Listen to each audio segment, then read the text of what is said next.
everyone, I'm Jenn. Welcome to Pucker Up Midlife, where we talk about the good, the bad, and the shit us women go through. And I'm Andrea.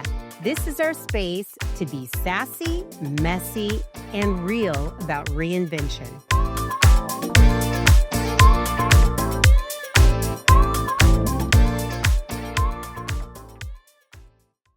Hello, hello, hello. It's Jenn and Andrea, and welcome back to Pucker Up Midlife. Yes, welcome back, everyone. So today we're talking about discovering you're happy in midlife. And we have amazing guests and very, very good friends, Lanae and Heather. Heather is a retired deputy chief at the San Jose Police Department, and Lanae is a communication coordinator at a public school district here in the Bay Area. Both very busy moms and had a huge career, and now going into life a little differently in midlife. And so we're excited to share kind of their journey and how we're all feeling at this age. Yes, thank you so much for being here with us and sharing your stories. Thanks for having us. This is fun. I'm excited. Yes. So exciting. So, talking about you're happy, when you hear that phrase, you're happy, midlife, what does that mean to you now, instead of 10 years ago? Definitely has changed over the years, especially, going through a busy career, family, all this stuff. But now happy to me is freedom. It's freedom to be able to do what I want, take care of myself, time with family. If I want to go to yoga class, whatever, that is what my happy is being able to choose what I want to do each and every day. Love it. Do you also feel that your happy is your new dog? Oh my gosh. He's my new obsession. I mean, I love that dog. He is just the best. We just got a puppy, a mini Labradoodle. He is Adorable. oh my gosh. Yes. So he is the emoji of the dog. He is. He looks like the emoji. So yeah, he's also my happy. So yeah, that's it. Freedom. Nice. Nice. Yeah. Lanae? So for me, the definition of happy, definitely, as you pointed out, so different compared to 10 years ago. For me today, it's just feeling peaceful and contentment inside. Before, when our kids were little, like 10 years ago, I had a 7-year-old and a 9-year-old, and I was working full time, and it was very hectic. And my husband worked an opposite schedule of me. And you don't even know what happy is. Like, happy is getting through every day or every week. But like for me, I look at every day as a new opportunity to fulfill myself again in some way. And I literally start the barometer at 0 every day and focus on what I need to accomplish, what I need to do, and what I want to do and what brings me joy. So, Yeah. And I feel like in life that it does, even like you grow even as adults and you learn, at a young age, you don't know those things. You haven't learned the things that make you happy. And as you get older and wiser, you start realizing like, okay, this is what makes me happy, right? And so then you start really focusing on that because your whole life has been a shit show of working and making everyone else happy, where I feel like now both of you guys have really gone into this midlife with figuring out you're happy. we'll have to say though, sorry for interrupting. No. For every single one of us, I think part of what makes us happy, and this will continue probably for the rest of our lives, is feeling that our kids are in a good place. Because even though we're not parents of young kids any longer, we're still thinking about them every day, even if they're in a different country or in a different state or, Absolutely. I think that's really important. That will never go away. I mean, other things have changed. Our focuses have changed. I think when we're younger, we're like, oh, we got to have the big house. We got to have this car. We got to have these, whatever. But, as you get older, you start to realize, maybe I don't need all that. I like it still. I'm not going to lie. I get it. Yeah, I do. But, your priorities change. Right. Oh, big I think time. we get to a place now, right, where we went through so many years trying to like discover ourselves, who we are, what we like, and and we get to a place now. It's like, yeah, I know who I am. I know what I like, and that all that was experience to get us, here. And now, yeah, I think about my happy is when I can have just a nice routine and do my thing and not have to before. Everything we had to put ourselves on hold. And now it's nice when we can, kind of do some stuff for ourselves. Yeah. So how about you, girly? My happy right now at this very moment today is that I need peace.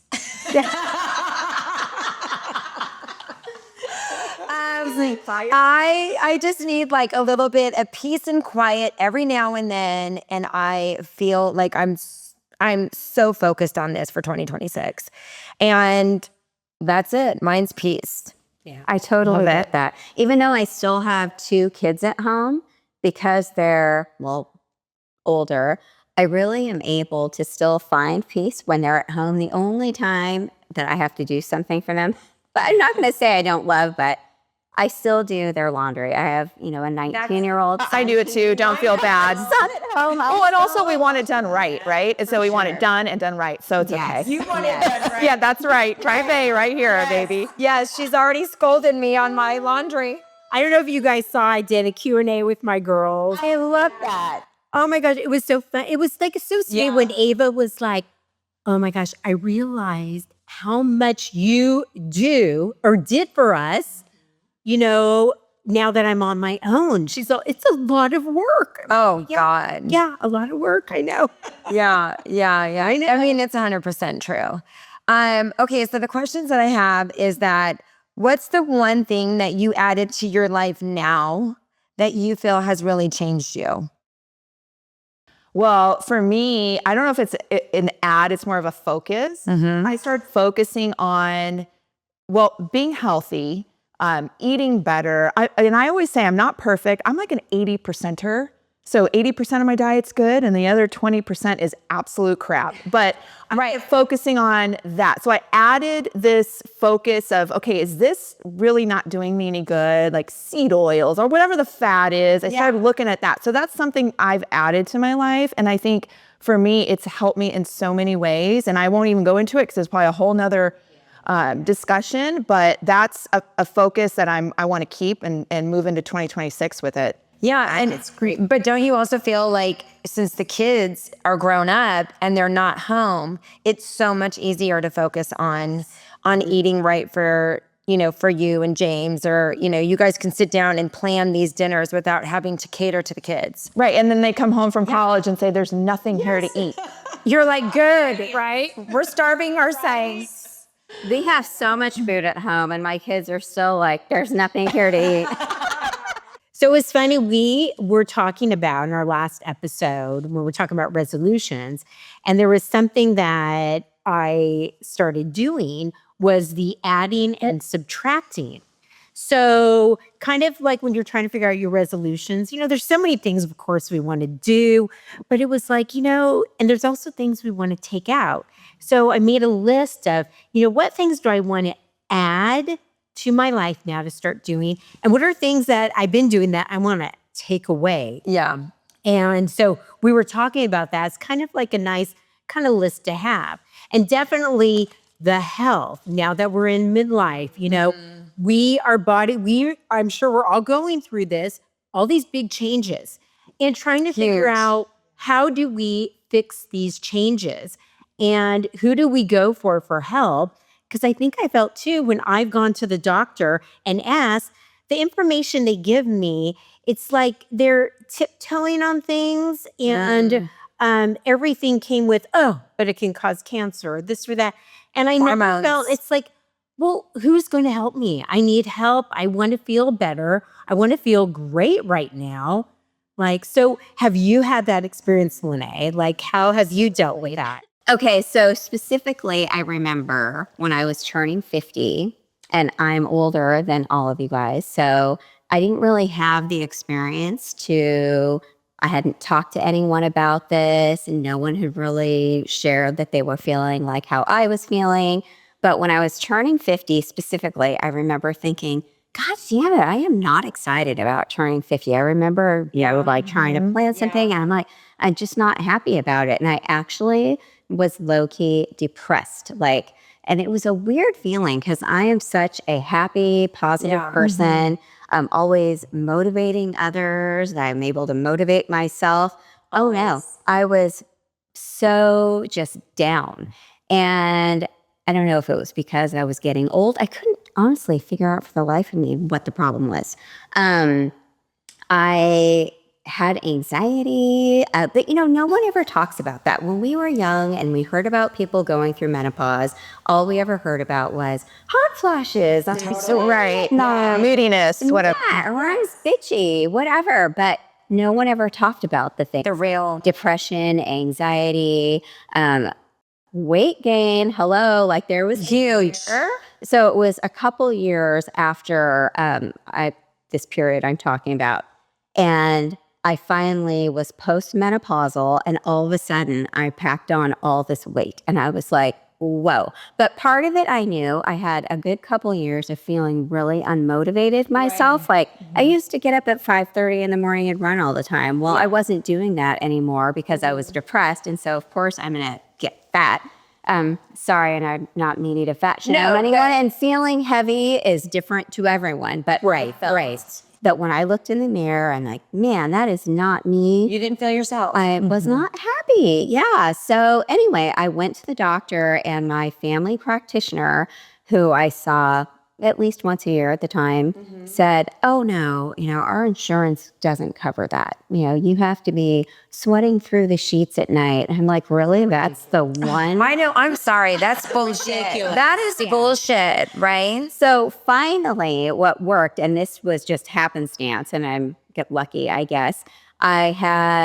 It was a year after I had not had my period and I was postmenopausal. Then there was like another year that went by, and I actually had breakthrough bleeding.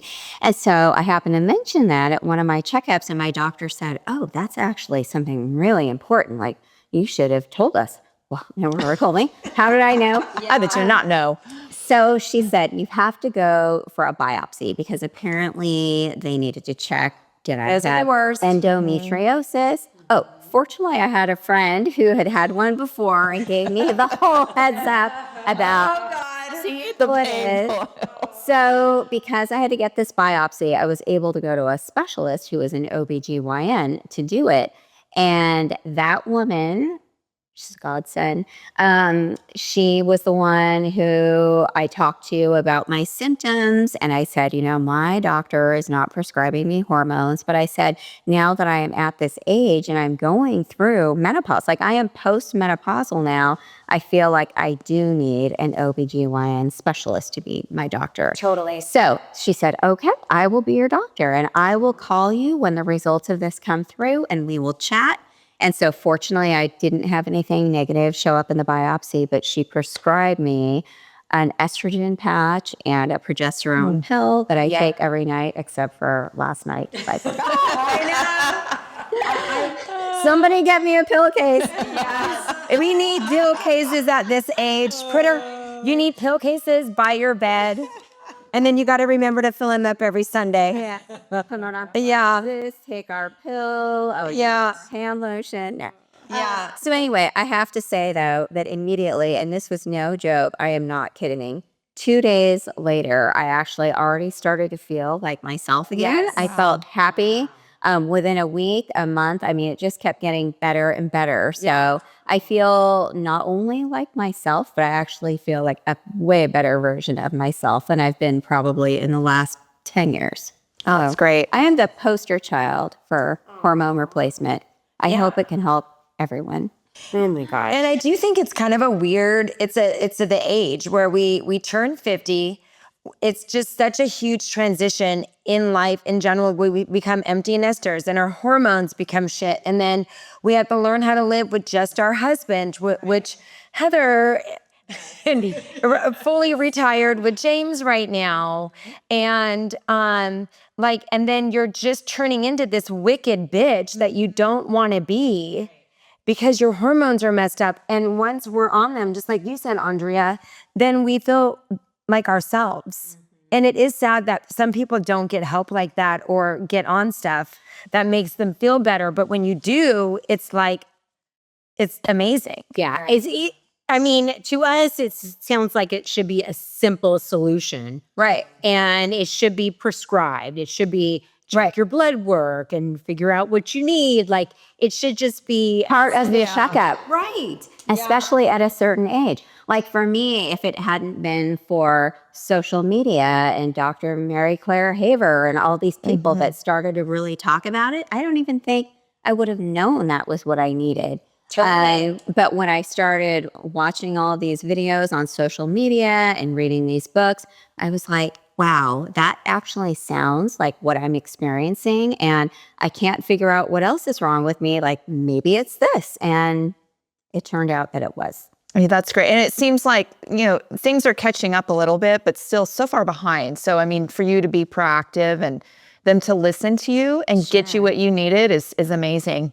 But I hear, because I think you ladies, or at least Jen, I know you've talked about perimenopause before. But I feel like, wow, what if I would have been able to start this journey so much earlier, like when I was 50 and depressed? Now I'm 56 and going to be 56 and I've only been on this stuff for a year and a half. Like what if I could have not had those few horrible years where I was miserable? Well, it should have been in our yearly blood work. Yeah.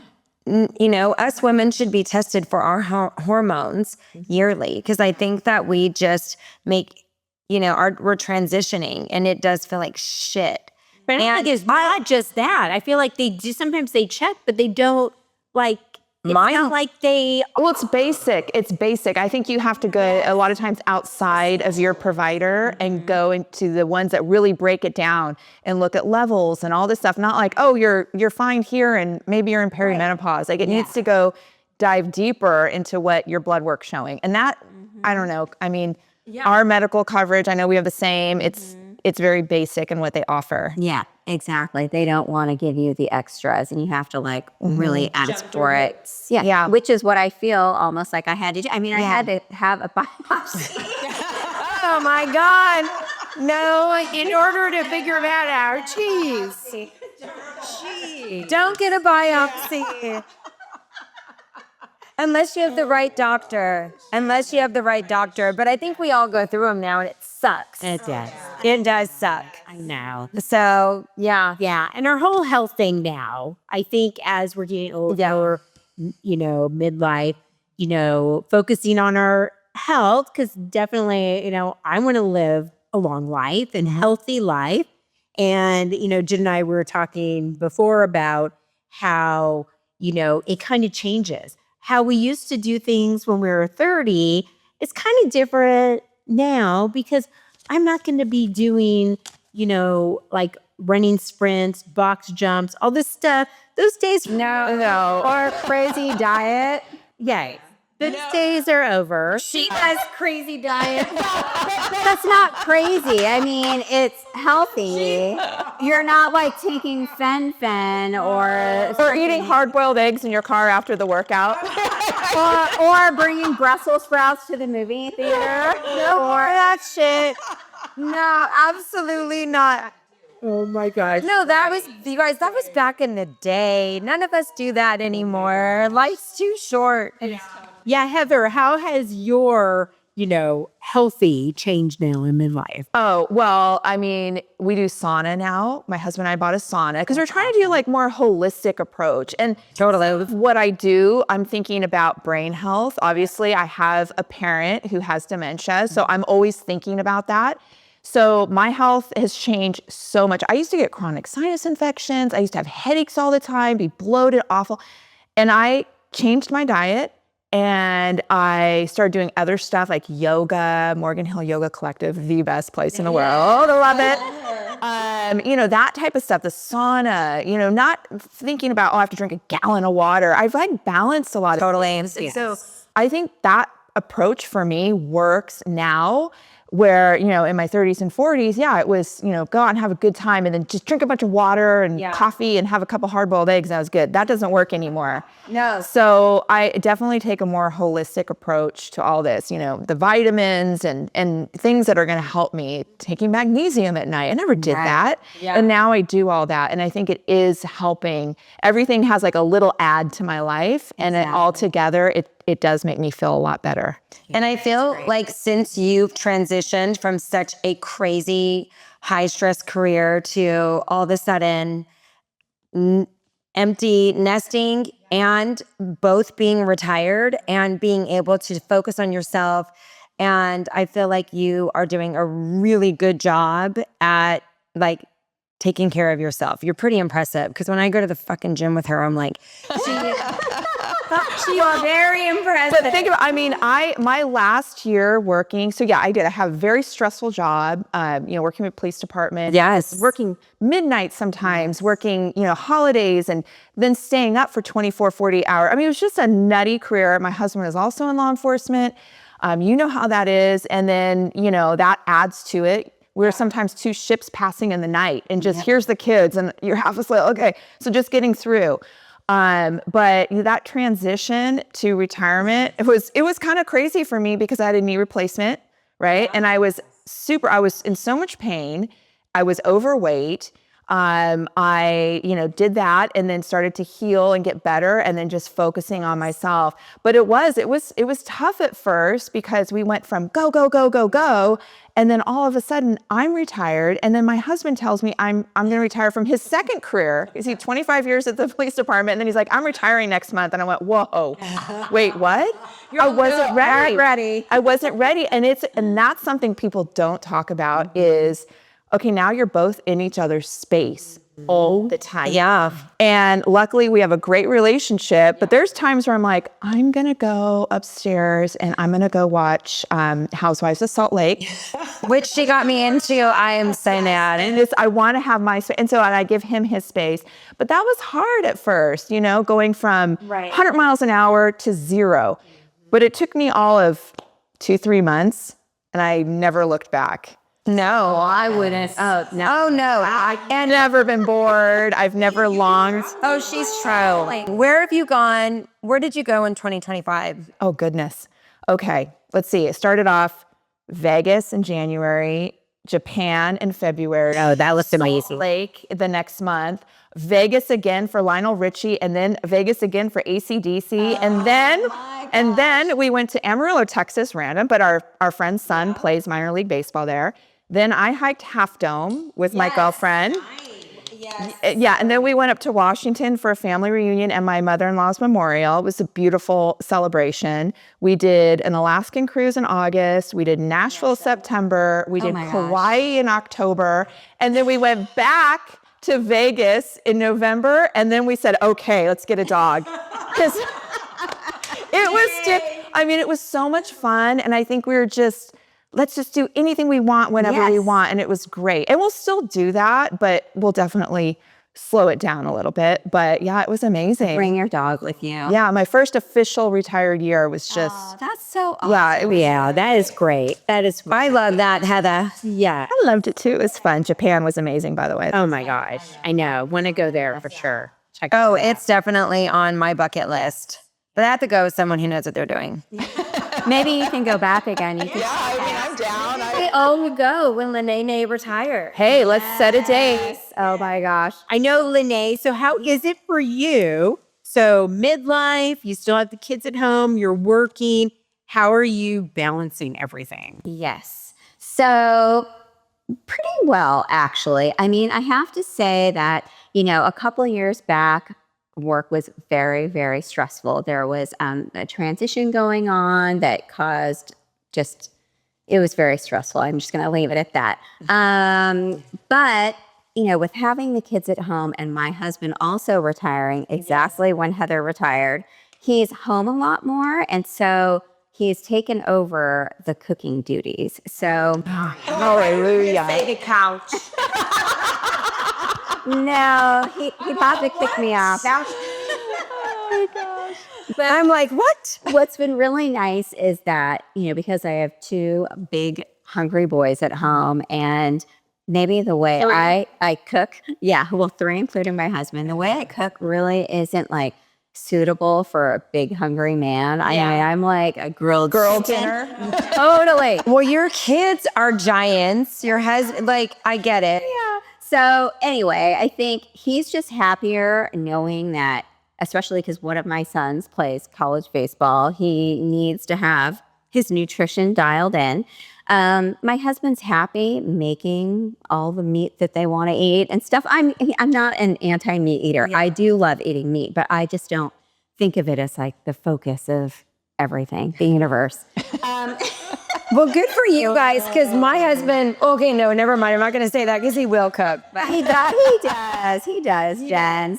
But just kind of balancing how everything works out. I mean, I still go to work every day, but one aspect that I feel like I'm winning at life, I can still drive my son to school and I can still pick him up. I mean, I have a pretty short commute. I work in the town that I live in, so Oh man, that is priceless.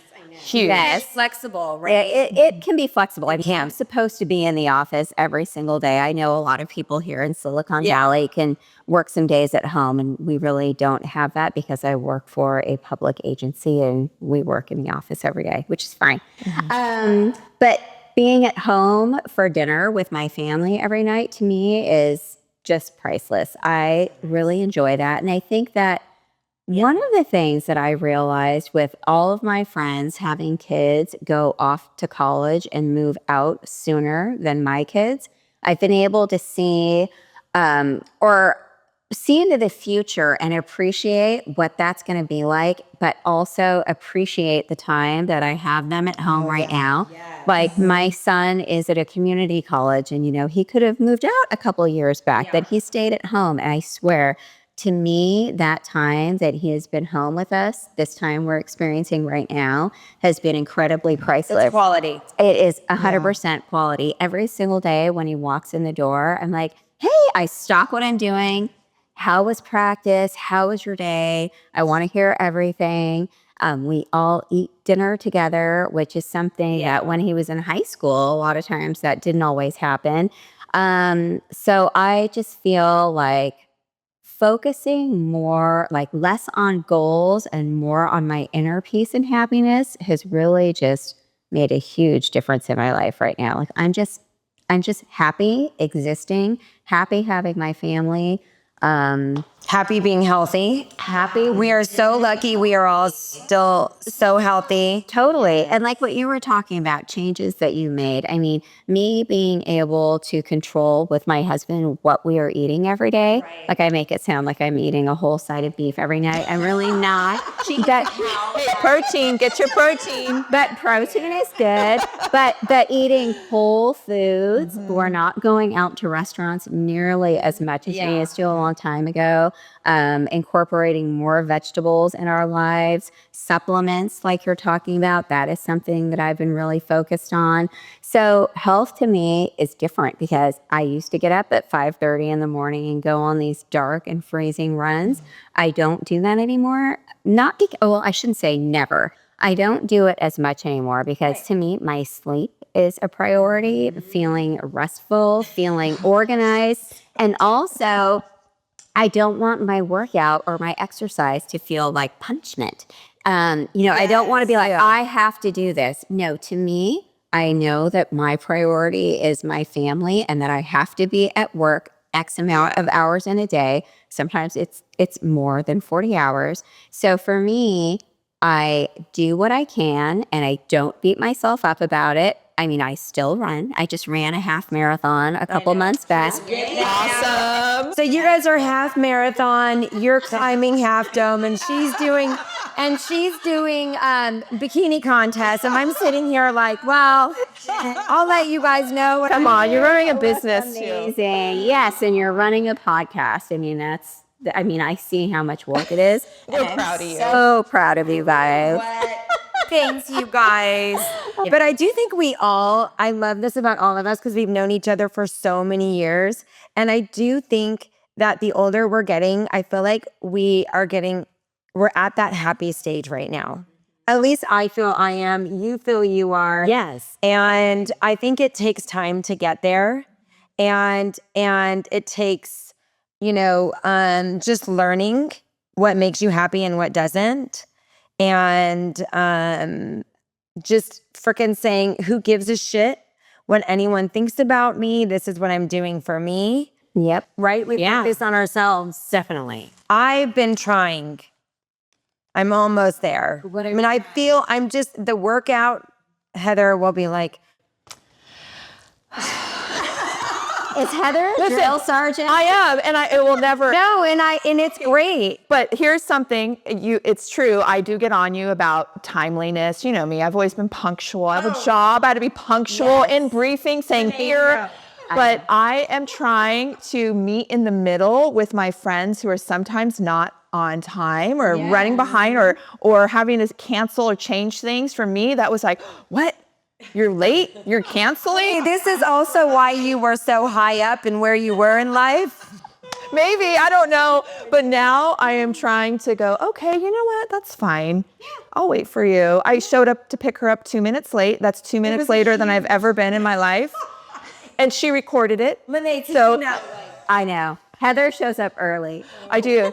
But you know what? It's not bad quality. You're doing good, girl. I mean, like, in 2026, we're going to continue just building on all the stuff that we've done, right? And being healthy and cherishing our friendships and our family. And it's all going to be good. That's all. I am like so chill now. I mean, after being retired for a year, I am just whatever. You guys, that's when we were talking with Lanae too. Lanae's like, I am so, like, she's so fucking happy where she is right now. And I'm like looking at her like, you know what? I love that.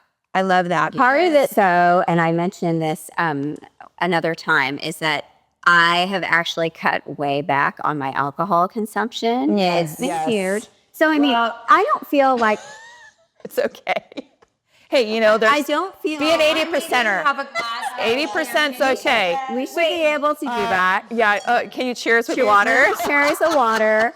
And cheers, Andrea. I don't feel like I ever had a problem. It's just that I'm a very social person. And so if I was meeting up with friends like 2 or 3 times a week, and every single time it was a given that we were going to have drinks. I mean, of course.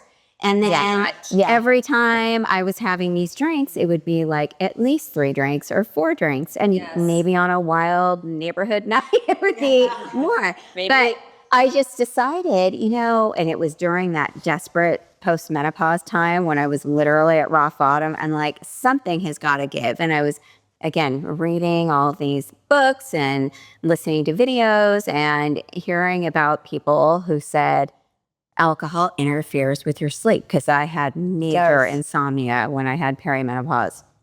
So I thought, I know, and it makes your heart race. I was willing to try anything. Yeah, the sugar. Yes, that. And of course, when I felt like I was gaining all the weight, I thought, if I cut back on drinking, that will help. And it was just this really odd sense of clarity that I got from quitting the drinking and probably in concert with taking the hormones. I just suddenly felt like I felt at peace, and I felt like I could really see things for how they were. And I did not get so worked up about trying to do what everyone else was doing. Like, oh, these people are going to this gym and they're getting skinny and this is what they're eating and this is where they're going and this is who they're hanging out with. I really just stopped and thought, I am concerned only about myself. I am concerned only about my family. Once I started focusing on that and making sure that was happy, I just feel like I'm happy with everything now. Like anything could be going on and I'm like, ooh, it's full. More like someone posts something and they're like, out with these friends, and you're like, oh, good for them. Sure. Jim missing out. You know me. I love canceled plans. Now, do you notice when you go out now, all the bars and restaurants, how many mocktails they have. Yes, I love that. They're trying now to accommodate people who who don't want to do the alcohol anymore. And have something so you're still like can go out with your friends and have something. And It's doing it the first time. I think it was a night we had dinner up in San Jose and I was driving. So I was designated driver. I'm like, I'll drive. And I didn't drink. It's probably one of the first times I've gone out with a group of girls and I went, I'm not having any cocktails because I'm driving. Normally I wouldn't drive. right. And I made it to the dinner and I went, I actually can do this. I can actually go and be with a group and not have a cocktail. And once I realized that, I'm like, oh, I'll just have my seltzer, or club soda with a little lime in it. And if I didn't want everyone to know I wasn't drinking, then that was what I would do. It looks like a vodka soda, right?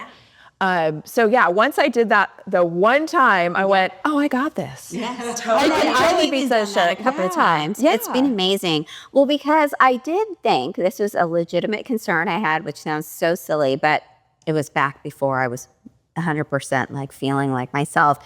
I was thinking about all the social events that I get invited to and our group of friends. We do a lot. And I was starting to wonder, I'm like, oh my gosh, well, if I quit drinking, because I had gone for a whole month without drinking. Good Catholic, I did it for Lent. I needed like something. I needed something to really stick to. Thank you. He is looking at you fondly right now. Okay. Thank you, baby Jesus. Yes, I'll give you guys a baby Jesus. What was weird was I was worried, like, am I going to still be invited to things? Are people going to be worried about having me around if I'm not drinking? Am I going to feel uncomfortable about being with them?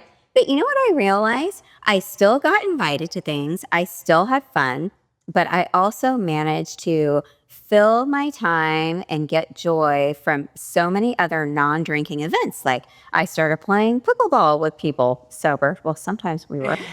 And then, going on walks with people instead of saying, hey, let's go for drinks. How about, hey, let's go for a walk? Yeah. Things like that. So that is an area that I feel like. I love that.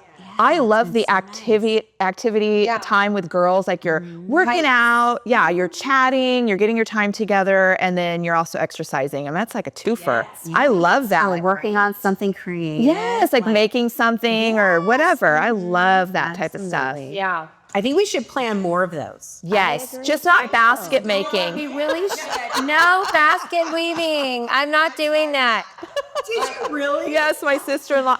I'll show you guys a picture. Her basket is beautiful. This handle, it's all tight. She's going to get us involved in it. My basket was 1/4 done with everything sticking out because I couldn't do it. I'm like, I cannot. But You're really good at just getting the blanket that you made recently. I want to do that with my nieces. I need to make you one. Yeah. She made a blanket for Arch. Such a dog. Yeah. So you're now knitting. Kinda. I mean, yes, we are getting old. I'm knitting. Can you believe that? It's more like tying little loops. So you're not like knitting needles because I don't know if I could. I don't know how to do that. But this one, like your thumb or something. Yeah, it's not even. You just make these little loops and then put the loop through it. It's easy. Yeah. YouTube has everything. The video. Yes. Did you watch it? I did. Oh, you did? Yeah, See, it's easy, right? She would watch the video. I totally watch videos. Yeah. Yeah. So if you were to give someone that is just transitioning into this phase in life, what is your advice to them?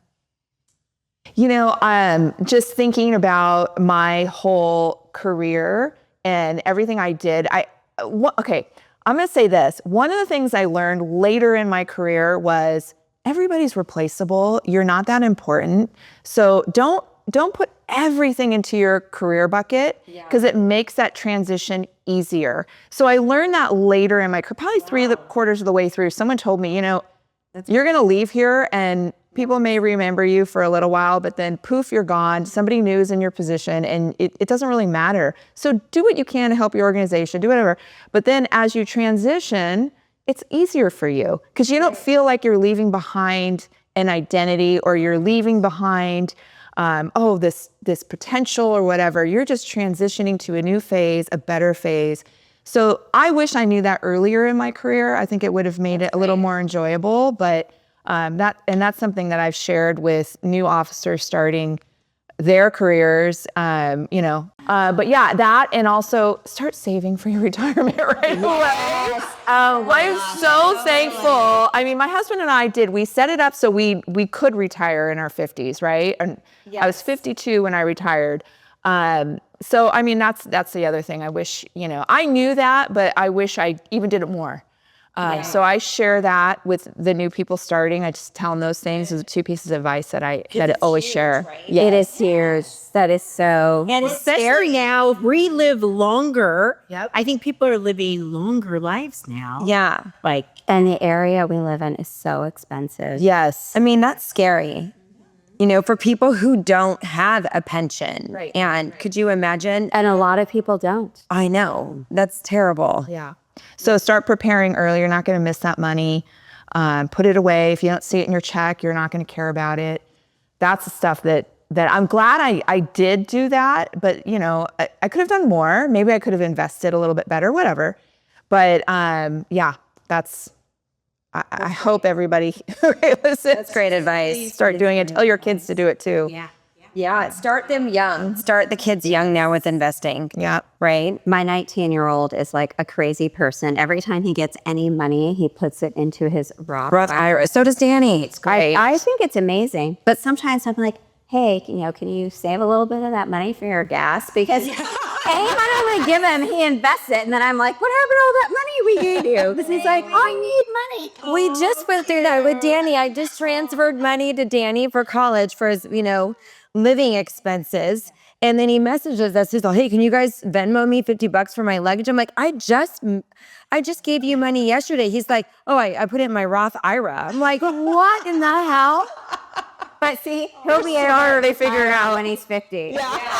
Yeah. There you go. And what's your advice, Lanae? So I think the advice that I would have to give, I'm going to borrow something from Mel Robbins. And Mel Robbins talked about focusing on the long game. Like life is the long game. And, you know, I think for myself, I'm just going to continue keeping my head down, focusing on working because I still have some years left. I was looking, I think I'm actually going to retire when I'm 60, which sounds old, but I'm not too far away. It's going to be there. I think about it. I'm like, if I'm going to get more money in retirement, working until I'm 60, why wouldn't I? I'm a youthful, able-bodied person. Absolutely. I'm just going to keep doing a good job, keep doing what I'm doing, and stay along this happy path that I'm on. See my kids through college, and when I'm 60, I'll be able to say, hey, I made it, you know? So I think definitely Heather's advice is very solid about investing. I think that, you know, for some kids, trying to figure out what they want to do in life can be a journey. Like you got into a career and you stuck with it for years and years. And I think that for kids today, they shouldn't feel so pressured about figuring it all out right away because this life is hard. Oh, yeah. Right. Yeah. But for people our age, I say, do whatever it takes to find your happy. And it might be a journey. It might take a while to figure out what makes you happy, but focus on yourself and stop worrying about everybody else. Prioritize yourself and your family. I think you cannot go wrong with that. Absolutely. Yeah. And no matter where you are in your career or whatever, that's great advice. Always prioritize your family and your health first, and then everything else kind of falls into place. I agree. Yeah. And your hormones. Yes. Well, those will they ever be totally balanced? I don't know. No, we don't know, but let's, we'll try. Yeah. Realistically, though, and I mean, at your age, retiring, same with Ron, you're retired, but it's almost like it's an active retirement. Yeah. I mean, you're still like Ron is still working a little bit because he's young. I mean, and there's more money to be made out there. Like, why not? Well, and James does the same thing. Yeah, I do not. I will never work another day in my life. Yeah. But they like to, huh? They are doing it. And it's like, it's sporadic. It's like when they want to. But yeah, you're right. I mean, it's some people kind of continue doing that because they enjoy it. And that's okay. Because I think I'm always going to want to be active in something. I'm going to want to work at something, even if it's not a career type of job. I mean, things that I have done over the course of my career have led me to discover things that I actually really like doing that to me won't feel like work if I do them later on. So, yeah. But you never know. You never really know. You don't. Just don't know. I guess, right? We don't know. No, doing something that we enjoy. But you enjoy this. This is something that you Enjoy this. Yeah, we do. And it's different. And it's something that we would have never thought we would ever do. Like it was something that was not in the books. I've never thought about doing this. And now we're having fun and Dude, yeah. we're doing it. So we would love to hear from you. You can DM us what your happy is. We'd love to share with others. And please remember to follow us on YouTube and search for Pucker Up Midlife and hit subscribe. We appreciate you guys so much. And thank you, Lanae and Heather, for coming on our show. Thank you so much. We are so grateful for you guys. And midlife is a happy time for all of us. So just find your happy. Thank you guys. Yes, thank you. Bye. So today's Girl Trip Essential is by Bella Skin Beauty. Now, this is a probiotic toner for your armpit. So you use this, spray your armpit, wipe it off with a tissue, and then put your deodorant on. And it definitely helps you with odor, prevents odor, and from sweating when I work out. If I'm going to go on a long bike ride or work out hard, I use this and I don't stink. Wow. So try it out.